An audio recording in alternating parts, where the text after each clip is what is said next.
ಏನು ಈ ಸರ್ಕಾರ ತಾರತಮ್ಯ ಮಾಡ್ತದೆ,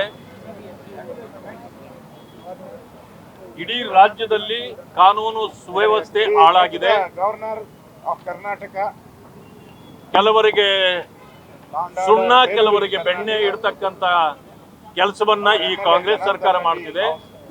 ಇದೆಲ್ಲವನ್ನು ಅವರ ಗಮನಕ್ಕೆ ತಂದಿದೆ.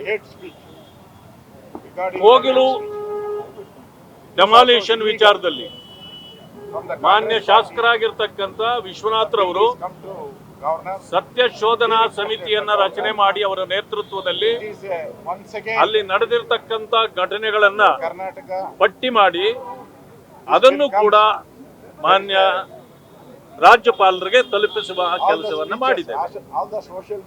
ಈಗಾಗಲೇ ತಮಗೆಲ್ಲರಿಗೂ ಗೊತ್ತಿದೆ, ಸರ್ಕಾರ ಖಂಡಿತವಾಗಿಯೂ ಒಂದು ತಪ್ಪು ಮಾಡಿದೆ. ಆ ತಪ್ಪು ಏನಂತಂದ್ರೆ, ಈಗೇನಾದ್ರೂ ಈ ಅಕ್ರಮವಾಗಿ ಯಾರಾದ್ರೂ ಮನೆಗಳನ್ನು ಕಟ್ಟಿದ್ರೆ ಡೆಮಾಲಿಷನ್ ಮಾಡಿದ್ದೀರಿ. ಆ ಡೆಮಾಲಿಷನ್ ಯಾಕೆ ಮಾಡಿದ್ರಿ? ಸರಿ ಇಲ್ಲ ಅನ್ನೋ ಕಾರಣಕ್ಕೆ ಮಾಡಿದಿರಿ. ಹಾಗಿದ್ದ ಮೇಲೆ ಅವರು ಅಕ್ರಮ ವಾಸಿಗರು ಅಂತಂದ ನಂತರ ನೀವು ಮನೆ ಅವ್ರಿಗೆ ಇನ್ನೊಂದು ಕಡೆ ಮನೆ ಕೊಡೋದು ಅದು ತಪ್ಪಲ್ವಾ? ಇದು ಇವತ್ತು ಚರ್ಚೆ ಆಗ್ಬೇಕಾಗಿರೋದು. ಆ ಕಾರಣದಿಂದ ಅಲ್ಲಿ ಅದು ಮಾಡಿರ್ತಕ್ಕಂಥದ್ದು ಈ ಸರ್ಕಾರದ ತಪ್ಪಿದೆ ಅಂತಕ್ಕಂಥದ್ದು. ಮತ್ತೆ law and order situation totally worst ಆಗಿದೆ ಕರ್ನಾಟಕದಲ್ಲಿ ಅನ್ನೋದಕ್ಕೆ ನಿದರ್ಶನವಾಗಿ ಇವತ್ತು ಬಳ್ಳಾರಿಯಲ್ಲಿ ಏನು ಜನಾರ್ದನ ರೆಡ್ಡಿಯವರ ವಿರುದ್ಧವಾಗಿ ಷಡ್ಯಂತ್ರಗಳು ನಡೆದಿದೆ. ಅಲ್ಲಿ ರಾಜಶೇಖರ್ ಎಂಬ ವ್ಯಕ್ತಿ ಕಾಂಗ್ರೆಸ್ಸಿನ ಅವರದೇ ಕಾರ್ಯಕರ್ತನ ಕೊಲೆ ಮಾಡಿರ್ತಕ್ಕಂಥದ್ದು ಅವರ ಭಾರತ್ ರೆಡ್ಡಿ ಅವರ ಗನ್ಮ್ಯಾನ್ಗಳು. ಆದ್ರೆ ಅದು ಕೊಲೆ ಆಗಿದ್ರು ಕೂಡ ಅವರು ಯಾರನ್ನು ಕೂಡ ಅರೆಸ್ಟ್ ಮಾಡಿಲ್ಲ.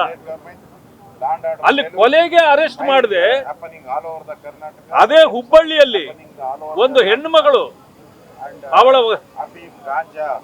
ವಿವಸ್ತ್ರಗೊಳಿಸಿದ ವಿಚಾರದಲ್ಲಿ ಆಕೆ ವಿವಸ್ತ್ರಗೊಳಿಸಿದ್ದೆ ಅವರು.